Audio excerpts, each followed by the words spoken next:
Hi, I'm Dave Randle, Managing Director of Waves of Change and co-facilitator with Dr. Noel Brown at the Global Healing Initiative. And I'm honored today to be here with my good friend and colleague, Dr. Reese Halter. Reese is an award-winning conservation biologist, regular correspondent on MSNBC for environmental issues, and former professor at my alma mater, Cal Lutheran, and he's here this weekend to help out the USF School for Global Sustainability in the kickoff of their new year. So welcome, Reese. Thanks, Dave.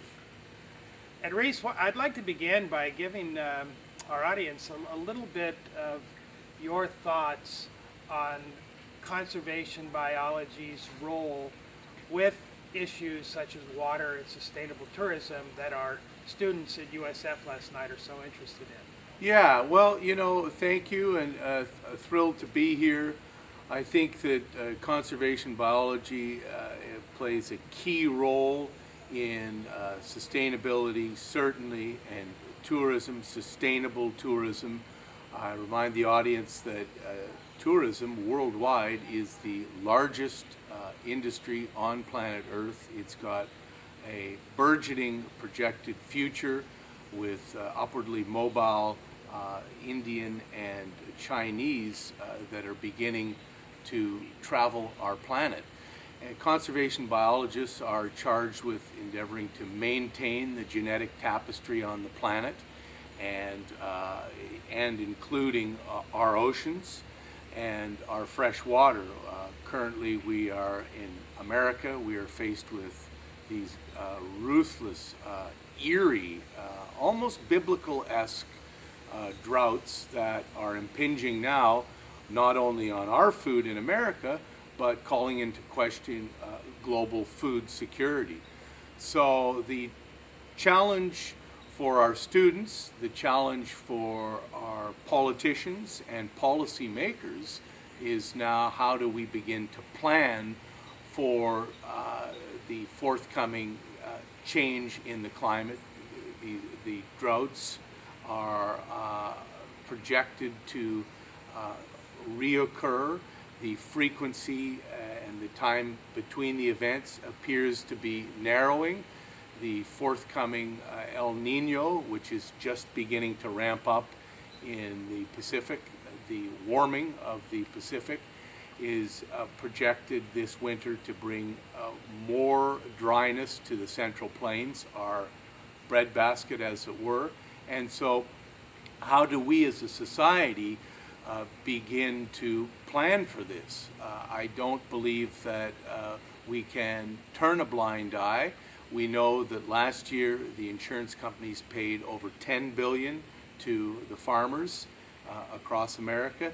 This year it's projected to be $20 billion, which is double, not only double, but double the record. Last year I believe it was almost $11 billion. So this has become a real economic deal. And I'm an inveterate optimist. We as educators, it's incumbent upon us to give our students the tools and the blueprints to begin to help society, because, as I've always said, planning to fail is failing to plan, and vice versa, failing to plan is planning to fail. We must address this now, Dave. That concept of planning to fail is failing to plan is really evident in issues that both Waves of Change and Global Healing have been concerned about. With Waves of Change, we're seeing the impacts of ocean acidification and the increasing threat.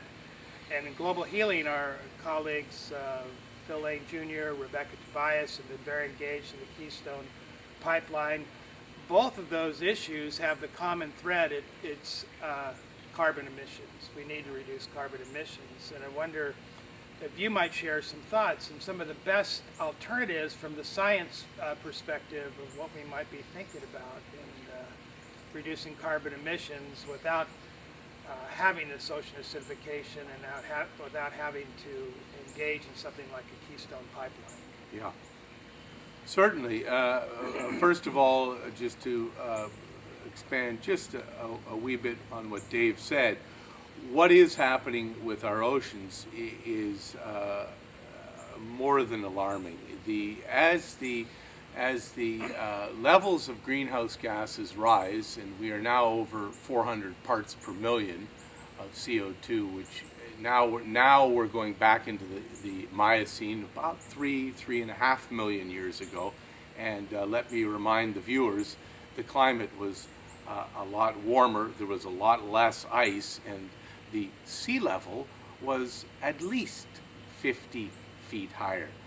Considering that there are at least 2.5, possibly 3 billion people that live along the coast on our planet, 50 feet of water is a very big problem. Secondly, as the levels of CO2 rise, the phytoplankton endeavor to suck more CO2 out of the atmosphere. When they do this, as a byproduct of pulling the CO2 out of the atmosphere, there's a carbonic acid, a very weak acid, is produced in the ocean. However, that it is weak, so much photosynthesizing has occurred that the oceans now are acidifying faster than they have in the last 300 million years. This is a very, very dangerous slope. Any shellfish, that'd be lobsters, that'd be any of the oysters and shellfish, they rely on their hard exoskeleton, their shells, and they run the risk of not being able to grow their shells as the water becomes more acidic. And so it's not a matter that we will in so much get away from the carbon industry. It's the need to protect our planet, our ocean life. And so we begin to look to innovation, our best friend in the 21st century, and we see that the ocean waves, the ebb and flow of this wondrous non-stop activity produces 2 terawatts of energy. Humankind only needs 1 terawatt, and countries like Australia, like Spain, like Portugal, like the UK have already put their pilot projects in place, debugged them. There's at least 4 designs where they simply harness the to and fro activity. This isn't tidal energy, which is only active for 3, 4, 5, 6 hours a day. The to and fro of the waves is nonstop. And we're beginning to see there are a couple pilot projects in the United States. I see a burgeoning field of that, Dave. Of course, wind has got a major role. There are now the upper air movement, the jet stream, the continuous sinuous waves that occur 24/7. There are 200-mile-an-hour winds on average. They produce 100 times the amount of energy that globally our species needs and consumes. There's some terrific designs of high elevation, high altitude kites. These are massive kites with helicopter-style blades that can easily power down planet Earth. We've seen models that 300 such kites could power down, for instance, Los Angeles, where I live, and so that's got a big future. Solar has an enormous future. We have nanotechnologies. We have the ability now to paint a clear substance, non-silicon based organic substance on glass, and it is able to harvest the sun. We now have the ability to make nanotechnology thinner than a strand of spider silk that is able to harvest the sun, and of course our very powerful solar thermal collectors, which we have deployed across the Southwest. And I'm very heartened because there's 17 more tracks that the current administration is fast tracking to get solar underway.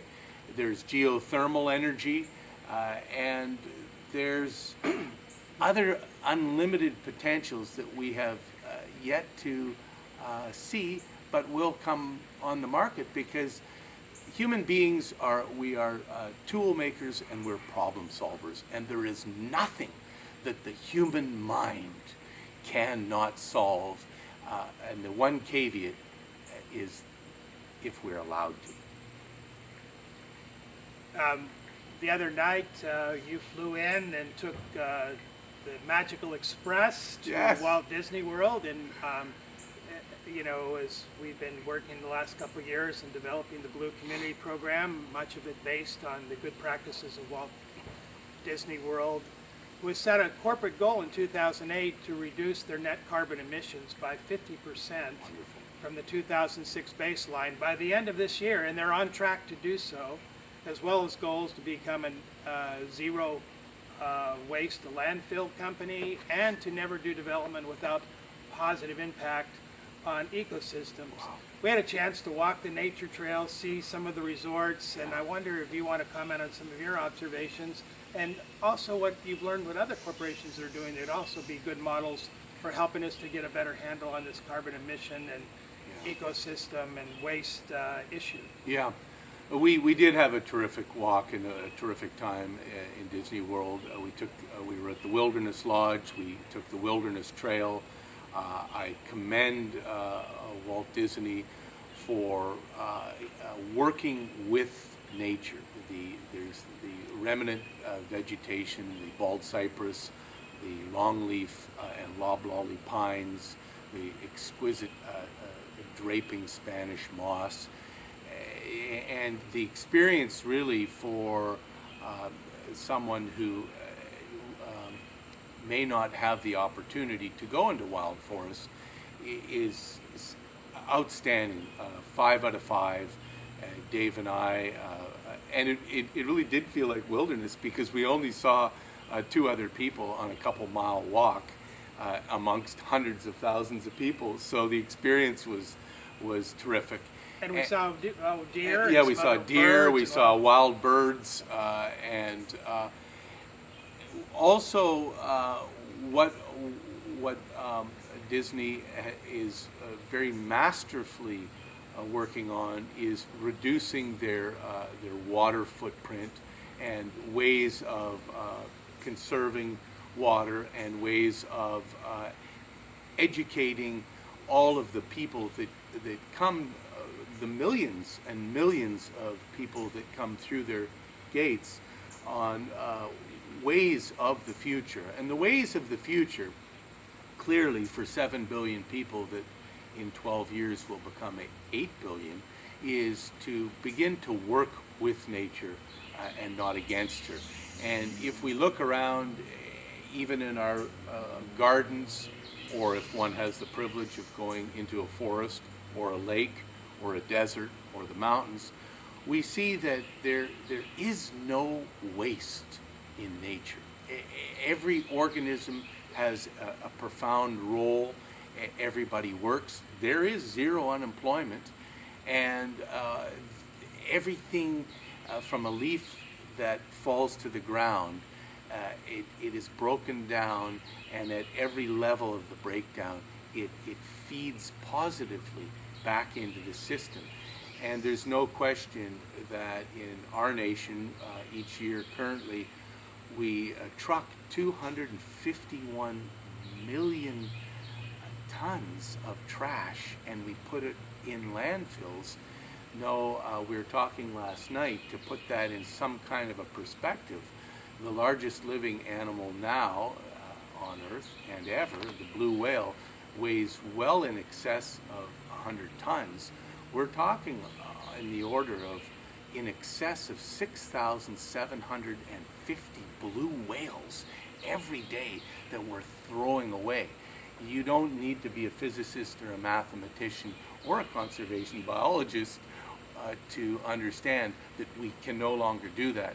The main concern, apart from the unbelievable waste, is the toxicity from the landfills is percolating into the groundwater. And in a warming world, the fresh water, the below the earth fresh water and the above ground rivers and lakes is absolutely of paramount importance, and it must be safeguarded at all counts. And Disney is doing a fabulous job. There are dozens, there are hundreds, possibly thousands of other unsung hero corporations that are also following suit. Herman Miller, Walmart, FedEx, Staples, Apple, Subaru, Ford, Toyota, and the list goes on and on. And each and every one of them interface carpet, interfaces under the former stellar corporate leadership of Ray Anderson, who's no longer with us.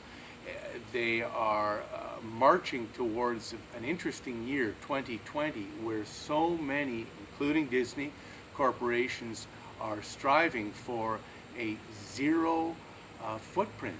And that we're talking with water, we're talking with air emissions, we're talking with waste, and we're talking on how they source their energy, because in a nutshell, where we are on planet Earth right now can boil down to one word: energy, and how we source it.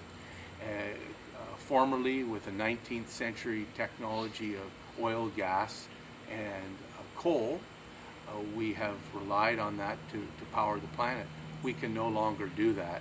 And I think that Dave and I and others are very excited, because innovation is the road forward, and our colleges and universities have an exquisite amount of brain power, and there's no reason whatsoever that in the next 6, 8, 10 years that we aren't going to see a phenomenal transition to new energy sources.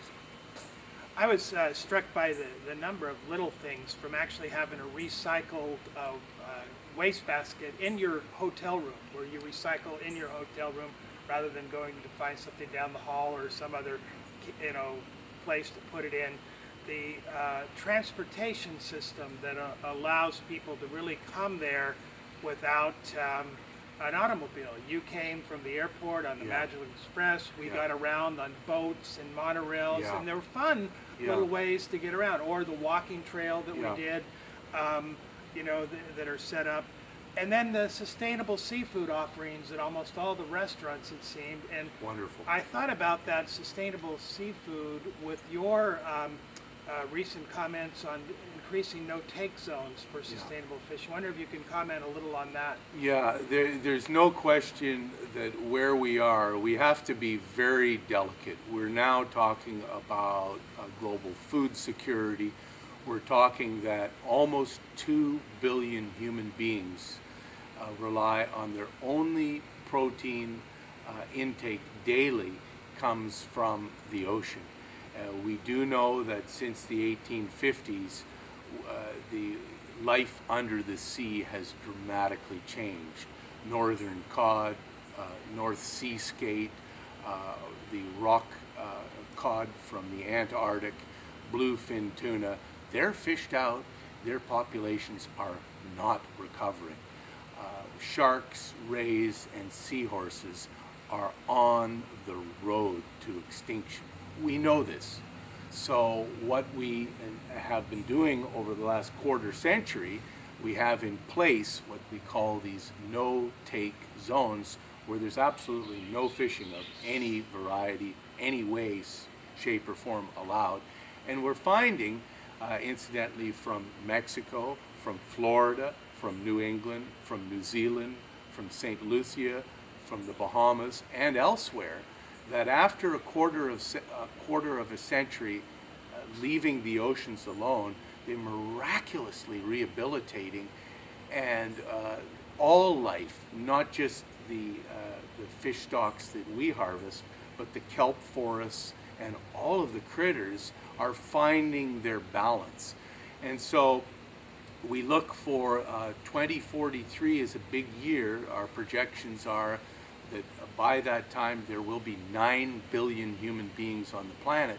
And so the only way that we can feed such a number is by putting right now 50% of the ocean into these no-take zones so that we can plan and be ready for the future. I'm excited for it.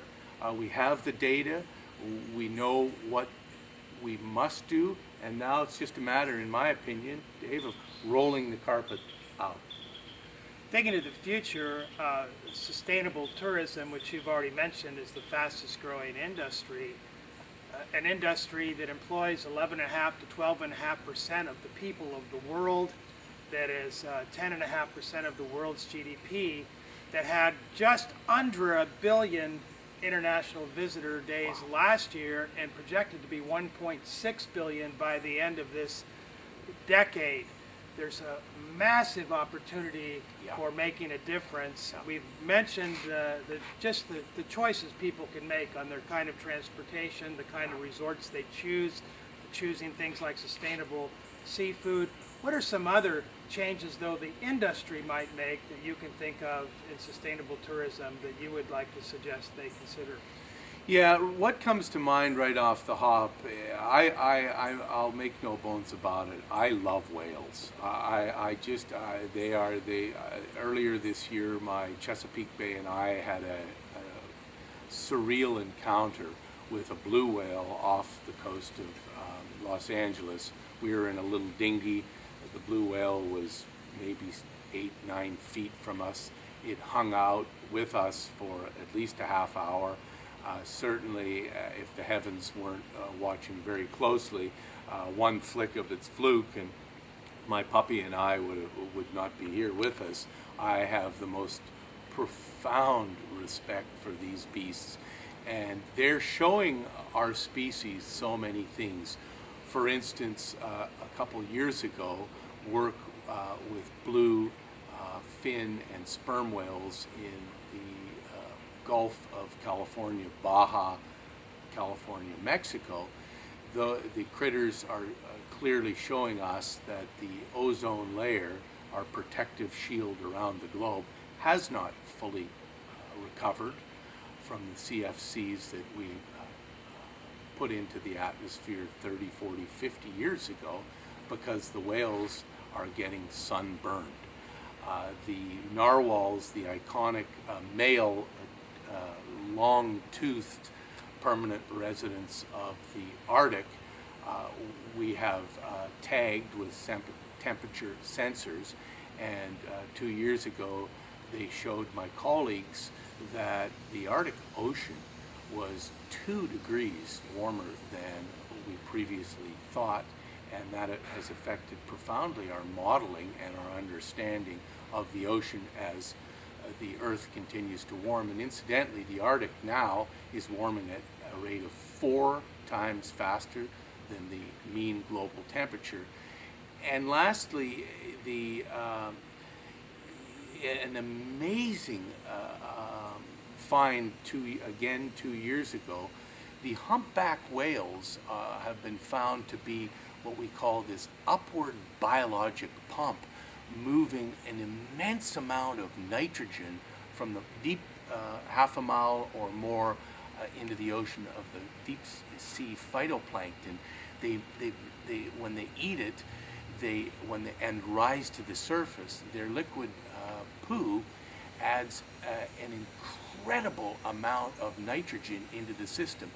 These whales, the humpbacks, were seen at the Gulf of Maine, and they actually add nitrogen is the most limiting element for both the ocean and land-based ecosystems, and the ocean system naturally receives, we thought, most of its nitrogen from the runoff of the rivers at springtime, carrying the meltwaters into the ocean.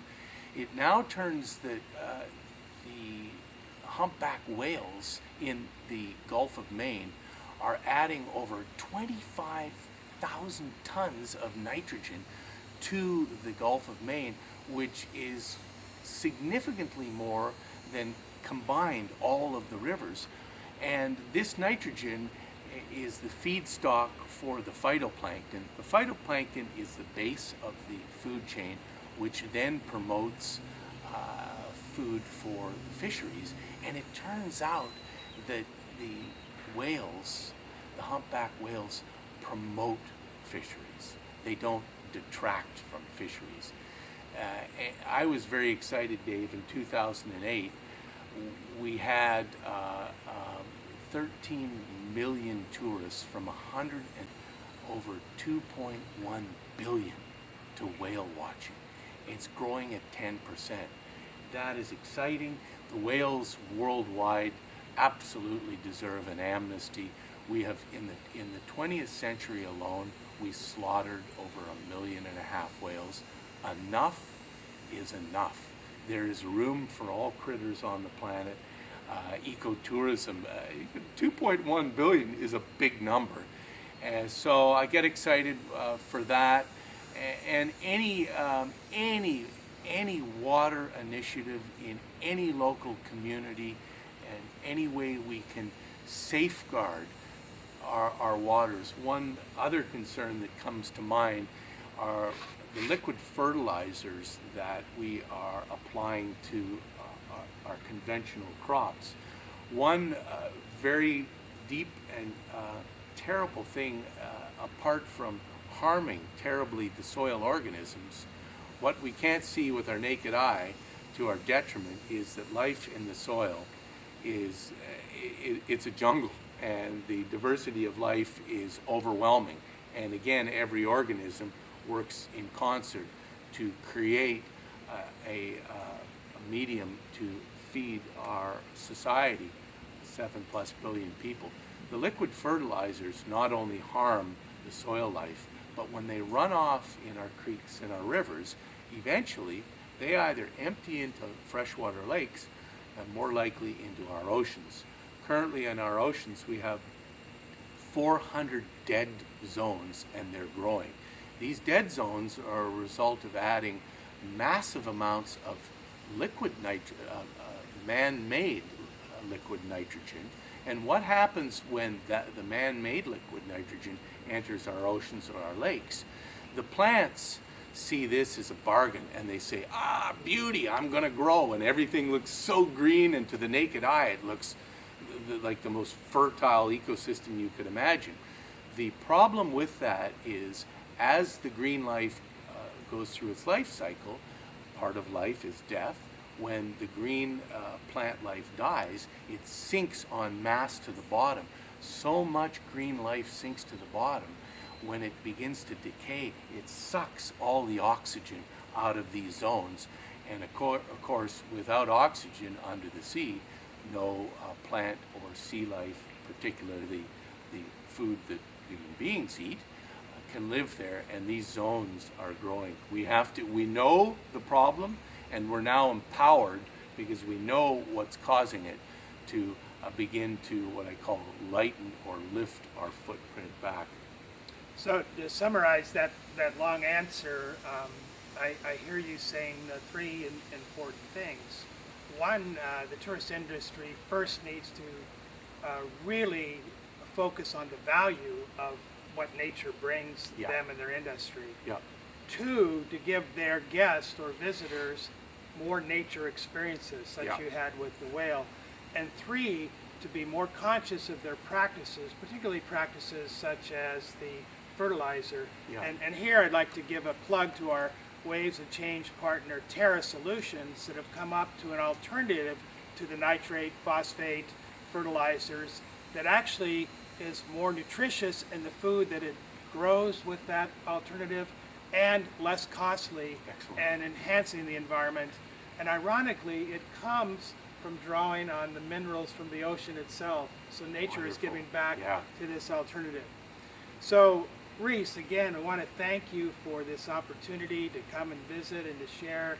Are there any final thoughts you'd like to share with our groups and global healing and waves of Yeah, change. I would say the fourth, if we were to connect Dave's three dots in a circle, the connector we believe today, and the challenge for all sustainable tourism, is to not only provide a fun experience, but to help the visitors understand what needs to be done and what each organization, each resort is doing to make their experience richer and working with nature as opposed to against her. I think that when we get this messaging in place, that it's not only the right thing, but economically it's the only pathway forward. I'm very excited for that, and we do see it happening, but the challenge is to bring that on with as much change as we're seeing in all the other facets of the industry. Thrilled to be here. Great. Thank you, Reese. Thank you, members of Waves of Change and Global Healing, for your continued support. And we give special thanks to Brian Shrimp, who's been doing such a wonderful job in interviewing, filming, and editing these little podcasts Thanks, for our Brian. program. Thanks. Absolutely.